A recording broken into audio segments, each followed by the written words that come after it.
just like to start the debate with a bit of a provocative question, really.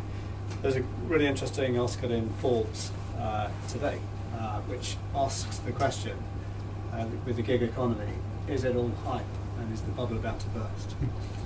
So I'll put that out to our panelists. Can you clarify what you mean by that? Yeah, Like hype? yeah, please. Bubble. Yeah, basically, the report talks about how there's a lot of interest in gig economy, and actually I think Julia mentioned in her presentation about is it sort of just 0 hours by another name sort of thing.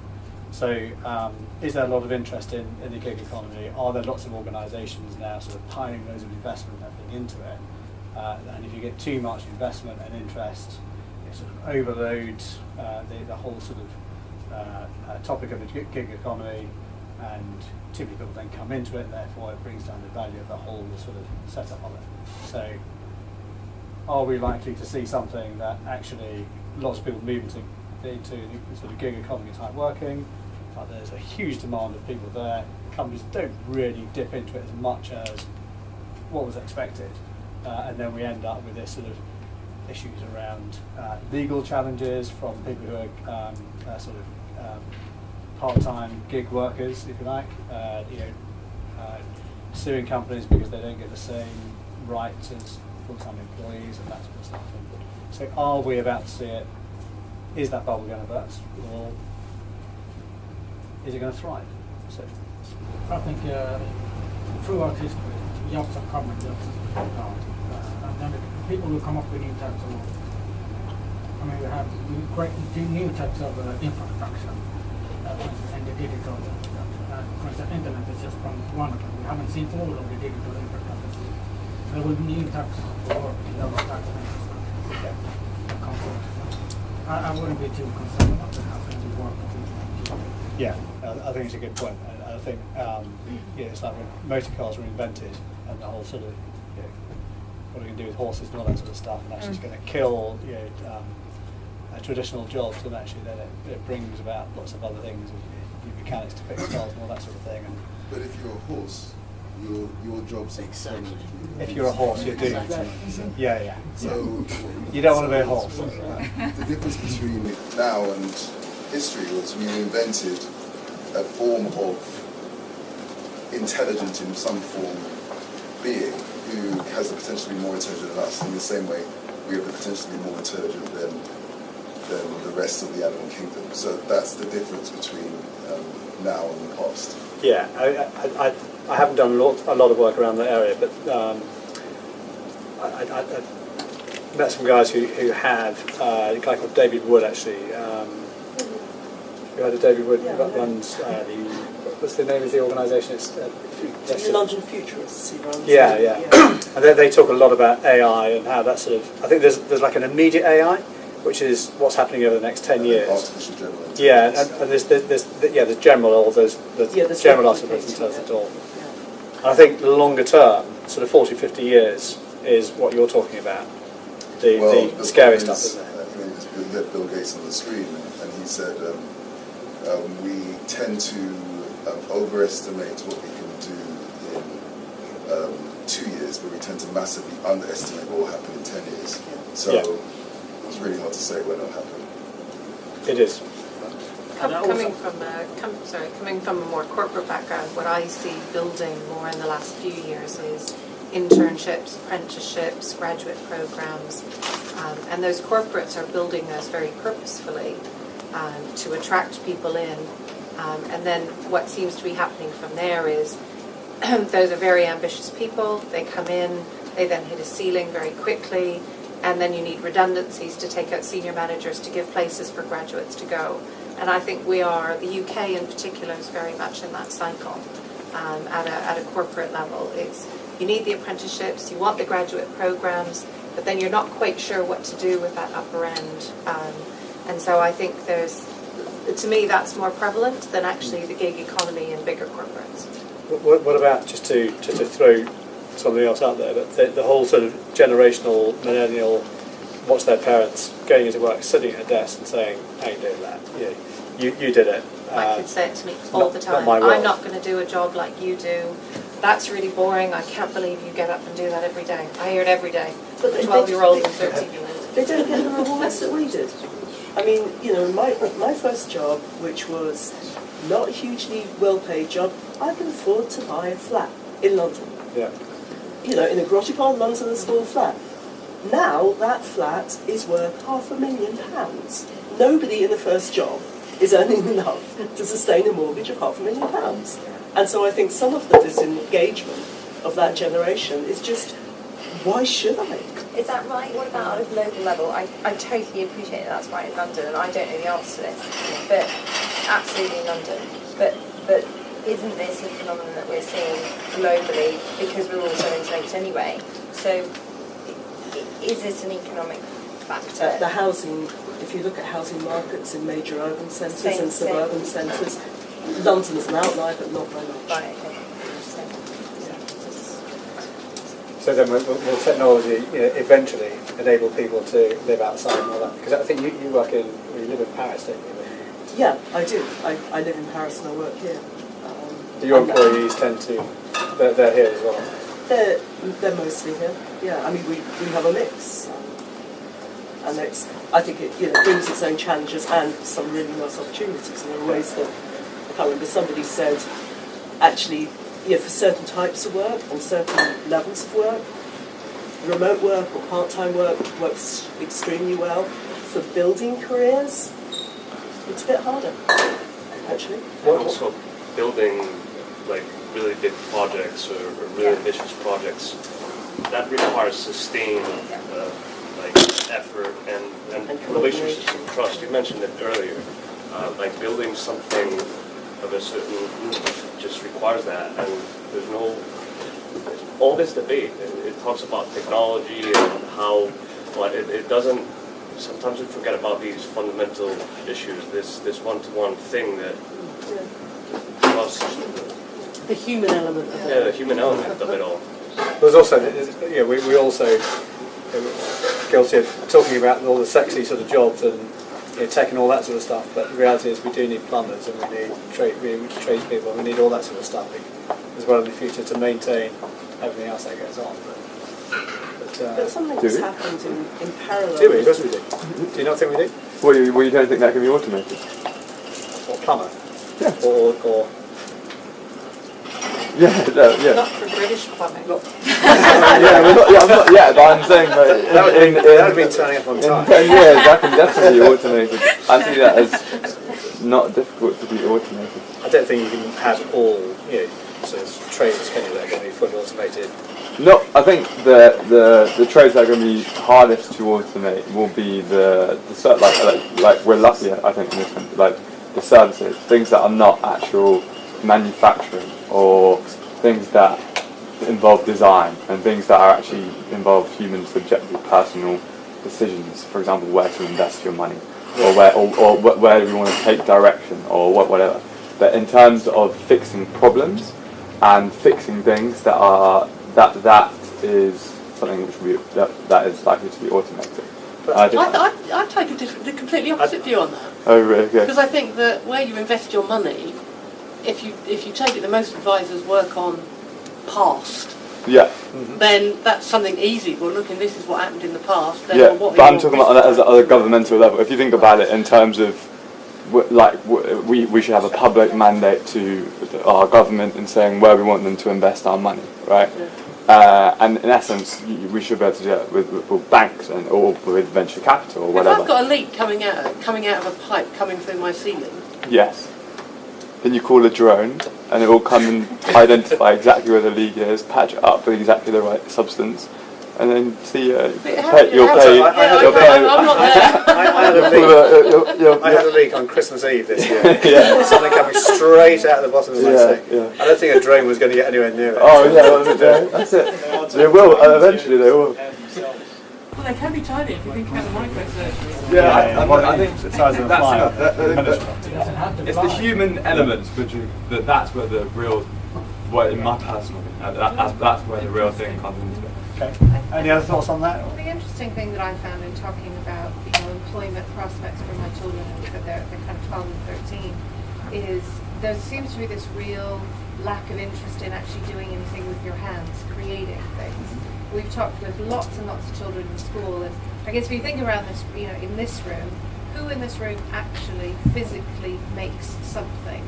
So who, you know, like for example, when I was doing a construction project on my house, the most difficult person to find was the bricklayer, and the only tool he brought with him was a kind of measure and a big long thing of string. So it's interesting is that it feels to me like people, there's a whole big portion of the society now, we don't actually want to create anything. We can't want to advise it, we want to coach it, but who's actually going to create some of the things that live around us? Who creates the beautiful things and actually physically makes them? We can't all be architects, we can't all be consultants, etc. And there's this real gap in children. It'd be interesting if you're around some teenagers, ask them, you know, what are the jobs that you immediately think of, and how many of them involve actually physically creating something. I think it's going to become a real challenge.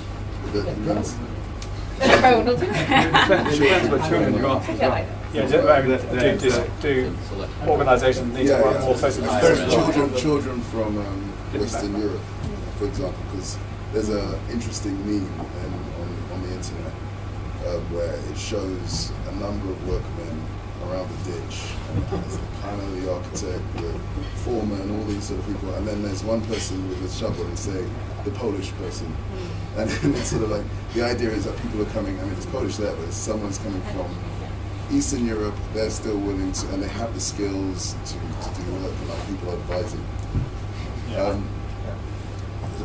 Just an earlier point on computers sort of eating our lunch.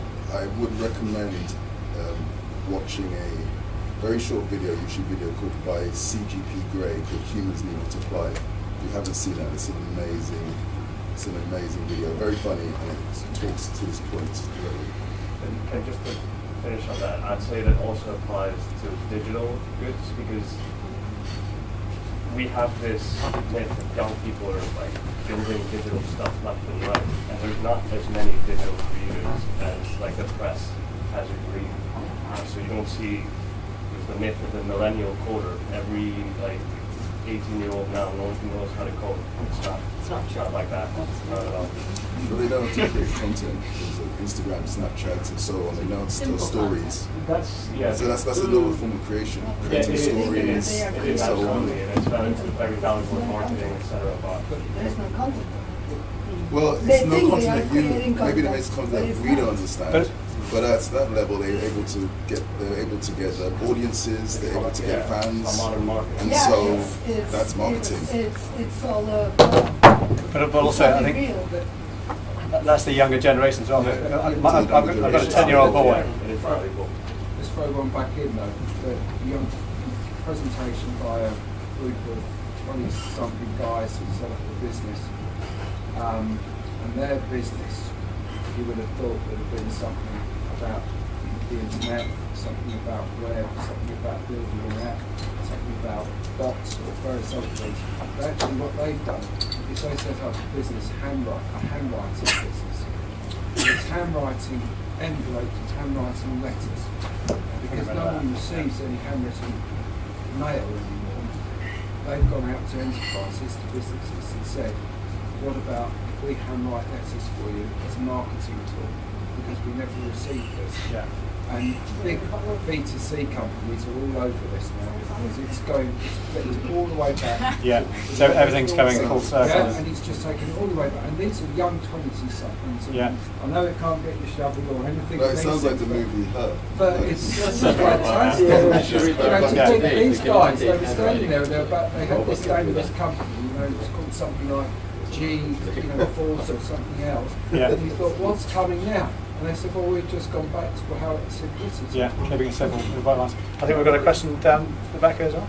Yeah, there's a couple of points that just come up. There's a lot of chat about the actual roles here. We're talking about like, would somebody still be a plumber, would somebody still be a designer, would somebody, and like you talk about your children. And I looked to my grandfather. He got a job, and it was a job for life. my dad and my mum found themselves in an environment which probably started off as a job for life, and then, okay, my mum's been teaching, but so yeah, kind of is. But all of a sudden you probably find yourself 15, 20 years into a career and you have to switch lanes. And probably my generation, but certainly I've been in a little bit of a different tracks to people around me, but my friends have worked in 2-3 places already, and I'm in my late 20s. So while we're talking about the roles there's a cultural shift in terms of how often you change and do things, and the ultimate one would be almost every day turning up and changing what you did every day. Yeah. And we talked about the plumbers being something that was kind of almost an old scale, but independent, self-run plumbing businesses, they turn up every day and they have a different job every day, so they are almost the ultimate. On the original gig economy. Yeah, so but certainly your first question right at the very beginning was like, how could this work? How could this flexibility work? My view is that there's talk of a citizen's wage of sorts that would guarantee an income to all citizens in a nation. There's lots of pilots going on with this at the moment, and your children, they describe they don't want to go out necessarily. Don't want to put things on your children here, but they're not necessarily into making things, or they don't want to do what you did, but they also don't want to be skinned, and they also want to be able to do things. And you have to actually like get shifted if you want to do something. So I think one of the points you say there is that flexibility. Certainly, you don't have to be in a career. You don't have to be in the same career in the same field for the 40, 50 years that you're going to be working. So by having a citizen's wage, that frees up time, hopefully. For one, if there are less hours of work available because robots and algorithms take over some of that work, but also, and there's also going to be a huge need for healthcare care, like just basic care, not sort of fancy stuff. Everyone's going to be living longer. Everyone's going to be probably dying of cancer, unfortunately, and until we find the real problem there. And there's going to be a huge amount of care needed for that. And almost it's a huge proportion, I don't understand, a huge proportion of care is my nearest and dearest. So to get that balance of somebody being able to have a flexible life and to be able to provide this huge amount of care that we're going to start needing to put into the time frame, there has to be a pick-up somewhere and a whole change in how our benefits system and our sort of like general employment tax benefits and all that sort of things. If it's changed to provide an environment where a citizen's wage is actually the new norm, which is, there's going to be a bit of development on this, but it's going to be a lot quicker, like described in 2 years we said this, and 5 years it's that. We move into a position where people can actually afford, or at least give themselves the headspace to be able to attempt to do some of this more gig type environment, this more kind of flexible working, because at the end of the day they know they've got this minimum level coming in. Now that minimum level might actually... So as a fee that's paid to them by the government or something? Or? Yeah, so you get a minimum of £200 a week, or whatever the number was. So I think Switzerland just, they had that, they voted for that, didn't they? I think they rejected it. But it was like $2,500 a month or something, wasn't it? There's about five cities in sort of like Western Europe, North America that are trying this as a trial. Fairly big places, but it may just like level up. It might just find that everything becomes more expensive because businesses decide they're going to charge the £200 a month extra to be able to provide the services. To levy it up. So you're never able to catch up because everyone's always like, you know what I mean? It might end up being like that, but it is something that I think in reality it's not about the tasks, it's about the human at the end of it that's going to be doing all of this. So if you're looking at the role, I don't think that's the way to do it. It's about the availability to do that. And if you're worried about paying the next bill or you can't go and do the things you'd like to do, then that's not going to happen if you don't have the assets. Many economists feel that, I mean, obviously there's opposing views, feel that maybe over 5 to 6 years ago we hit peak jobs, like peak oil. We hit the maximum number of jobs there were, and it's going to start going down. Yeah. But saying that, with more automation, the cost of everything could go down as well. So you get to this point where the cost to live a comfortable life becomes small enough where it's viable to have this guaranteed basic income, which I think is the only non-violent solution to this same area. Yeah, So I think we're going to have to go further So, than just the reorganisation of working life on that basis, because we're going to have to start admitting the possibility that we could and should be receiving more money than we've actually earned. But also, isn't also assuming this is a Western world that we're talking about that would deliver that. So the big sort of macro sort of level of east versus west, the power balance there as well. I mean, is that the same? There's a very clear, interesting view on this concept of we've earned, or being why is not being in existence and not enough to be worth having these. There's this concept that we have to do work even if we don't enjoy that to be worthy of compensation. That's a concept I think which is changing in the young generation. And we think that they're messing around, but it's because they believe that just being themselves and living themselves true to themselves is makes them worthy and valuable in its own right. And I also think that it's the failure of quantitative easing policies, whereby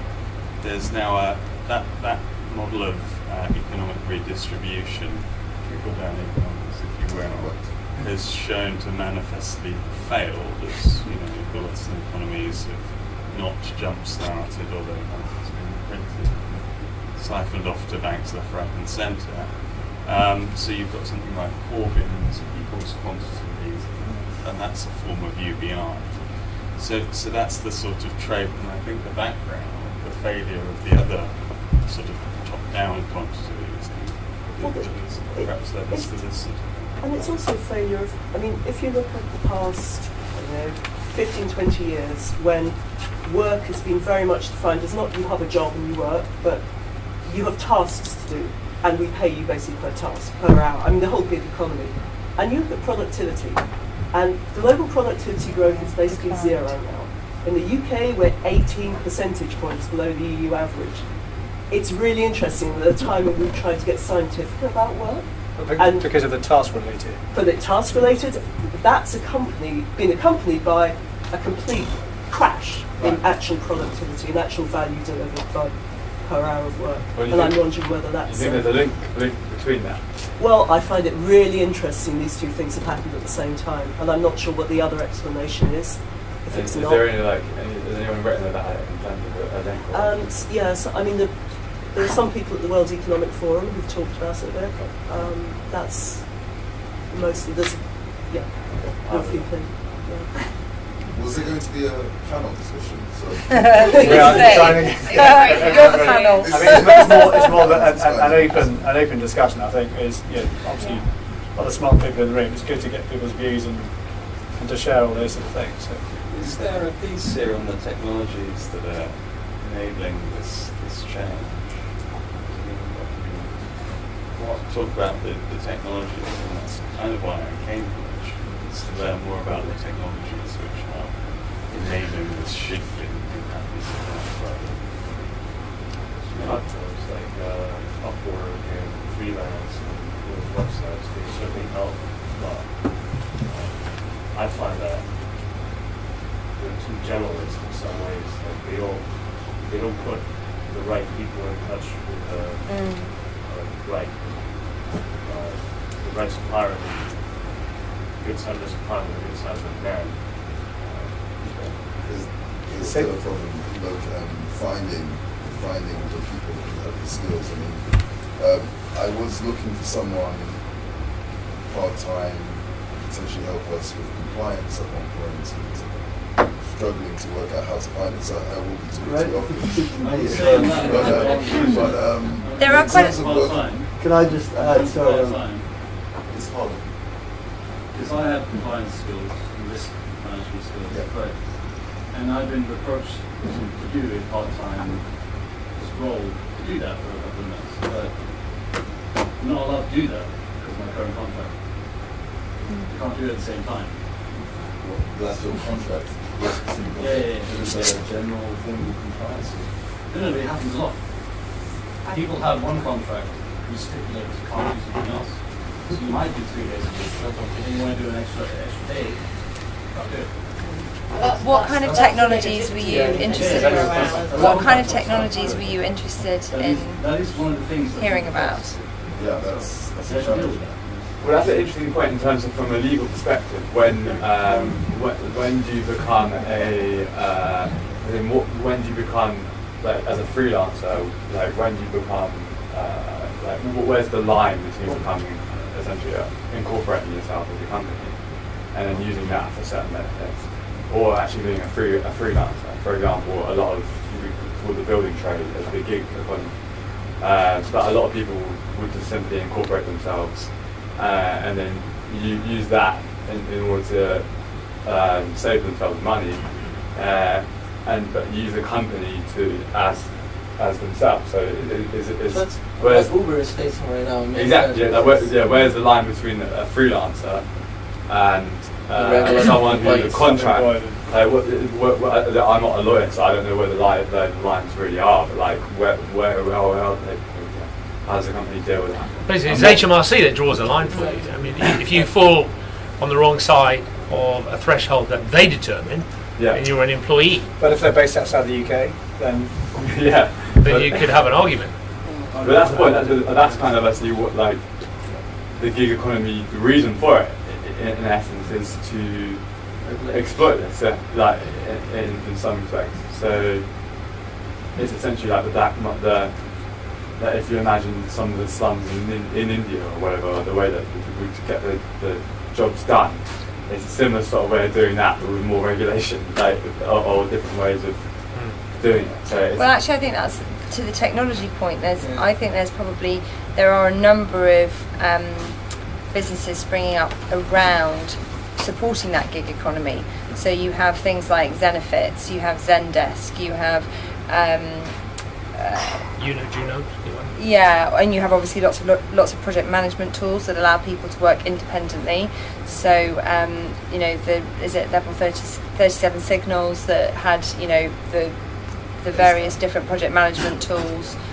Basecamp and High Rise. Exactly. Trello. All of those kind of project management systems that will really help. And I think beyond that, there's the algorithm. So is the future of work in terms of recruitment going to fall into basically algorithms that match people?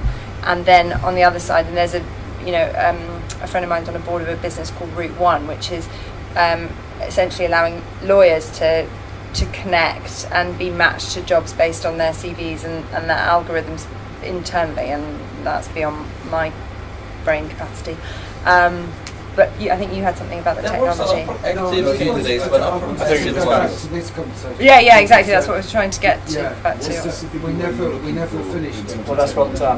That's Is that your question? I would like to explore more the technologies. We've spoken about a number of things. We're talking about changing the model of work. We're talking about the decline of work. We're talking about globalization. And there are obviously tools in a micro sense that are enabling specific jobs to be done more efficiently or by robots. I think I'd like more of a focus on what are we talking about here? Are we talking about a shift in the working model? So let's talk about that. What are the technologies that enable that? Well, to be fair, are we talking about the end of employment? Well, we might be from this trailer. Let's talk about that. That's a different thing. Are we talking about the political and sociological impact of that? What are we trying to say? Well, to be fair, we were talking about the gig economy, which is what the event's about. And we are allowing that debate to overflow into other areas that have interest to people. So, obviously, you've got a question around technology. There doesn't appear to be one fixed area that you can go to, but I think. We just look at what they're trying to answer. I think if you just look at their companies and what they're trying to do is maximise their profits, and in essence they will be trying to maximise their efficiency. So depending on the economy and the way that the country's economy is structured, say if you're working in manufacturing, the things that are going to be automated will be, for example, robots performing simple tasks towards manufacturing. Whereas, for example, if you're living in the UK and you work in services, you'll try and automate and perform intelligent service-based tasks. For example, it could be classifying incoming leads, or it could be categorizing things, or it could be, and you get better and better at doing that. Or, for example, designing things, or even, it depends on the sector. But generally, you're looking at the things that are, imagine the tasks that someone will be performing, which are less cognitively complex. Those are the things that I would like to be automated first, and then that's likely to see how. Depends on the industry and sector, but at the end of the day, companies are going to try and increase their efficiency and profits, but also try and gain monopoly shares. And then that's an extremely macro level thing to say. What would you basically work? I mean, I could have told you that. Yeah. So what's your sector? I do. Well, I'm an intellectual property lawyer. I run a piece for a living. Okay, so the legal profession is. I do. Would you say that's likely to be disrupted? Professionals for big companies. What? And most of the clients that I have recruited for are from fintech industry. Yeah. So they've seen a lot of technology. What is changing right now? And one thing that at the beginning of the conversation I totally agree is older people from IT, they tend to not catch up with technology. So we see like very young kids running and being managers and running companies. And for the technology, what they are doing is something very similar to what you're saying, which they call like CI/CD, continuous integration, continuous delivery. So the teams, they can learn from the market, from their clients faster, and develop new products, new service faster, and that's like the continuous delivery, and that's the pipeline that they're implementing right now. So this, from this sector, it's very buoyant right now. So it's a market that you don't have candidates. It's a shortage of skills. So for example, I just spoke to a candidate. Today. He just told me, I receive like 5 calls every day for different roles. Like every day. I can't stand. I think I'm gonna just throw my phone on the toilet because I can't be able to. Because if I just pick up the phone from recruiters, I won't work. And that comes also from the EU issue and the Brexit, because with this Brexit thing, we're not allowed to recruit people from other countries that will help the economy, and they're helping actually the way we work, and they're changing the way we work for the better, I think. I like to think so at least. And also with the fintech industry, it's kind of a revolution and slash evolution, because we were just like legacy stuff from, when I mean legacy, I don't know if people know from technology, but legacy is like old stuff. So big companies, I like to think they're like ships. When they are big companies, they're hard to change direction. It takes very long. And if you're just a startup, you're a small ship, like a boat. So you can change directions like 180 degrees and go just the other way around very fast. So the point is, we are lacking people. We do have technology, but they're not being able to even go faster because they lack people, and with the Brexit, it's slowing down as well. But what I meant in the beginning was, we have seen a lot of automation from tech people, which is like this continuous integration, continuous delivery, learning and getting feedback. How many times you have to update an app? In the 70s at IBM, by the way, just so So, yeah, but it's increased. I mean, it's more automated right now. And the point is, how many times do you update your iOS from your iPhones? Like every time, because they're getting feedback. So every time your app, your Uber, your City Mapper, whatever app you have, you're every time updating because they get new feedback, they try to improve, and that keeps going. And I think that will come to a lot of the market. We're talking just about, example for me, for myself, fintech industry, which can go from insurance, can go to just current accounts, which can go to investments. So it's continuing. So it's speeding up the whole. Yeah, and speeding the cycle. So a cycle of feedback and reflexivity and improvement and updating. Exactly. And you see that extrapolating from tech and apps to other sectors. Yeah, I do see. Yeah, for every sector. Technology point of view, because everything is getting automated and technology. Take one more question. I think we should look at wrapping up. It's correct. Company, but it's not just companies that will benefit. It's also people because they can afford it. For instance, we take like 3D printing. I see the technology. It's already here. They can build like 3D printed houses. Our family, for instance, maybe they're living in a small house and they're a big family, but they need a bigger place. And then you can hire today. But the cost to build a house is like 10% of a normal house. It's good. They're doing it in medical science as well, aren't they? It's will benefit, so it's not just for the benefit of companies who have more money. I just wanted to pick up on this very quickly about this point about this economy and I see where you're coming from and everything else, but big companies can't change direction, but it's coming. But they can't, it's just slow. It's not But they need the gig economy to help them speed up. Yeah, So but they they've got a lot of money now. changing their mindsets, and the government's launched something. Well, it's about working together as well. Isn't Yeah, it? collaboration. Yeah, partner for acquire. The government's launched something that's now 4 years down the line called Hypercat. I don't know if anyone knows anything about this, but it's an Internet of Things initiative, and that is really gaining momentum, but it's gaining momentum from corporates and from universities, education, and it's gaining momentum from public bodies, so the whole spectrum. So it really is, and it's taking the right to get the guys in the room, putting together, coming up with all about collaboration and enabling technology to transform what they're doing, and governments are backing it. And it's quite impressive what they're doing. I was at an event today, and I saw something a year ago, and the change is very impressive. So I think there is a flip. I agree totally with what you're saying, but I think people do get it. Yeah. Are getting it in another sphere, and I think they're realising they have to do it quickly as an agile workforce that works for the organisation or any of the sort of people in this room, and they realise they've got to.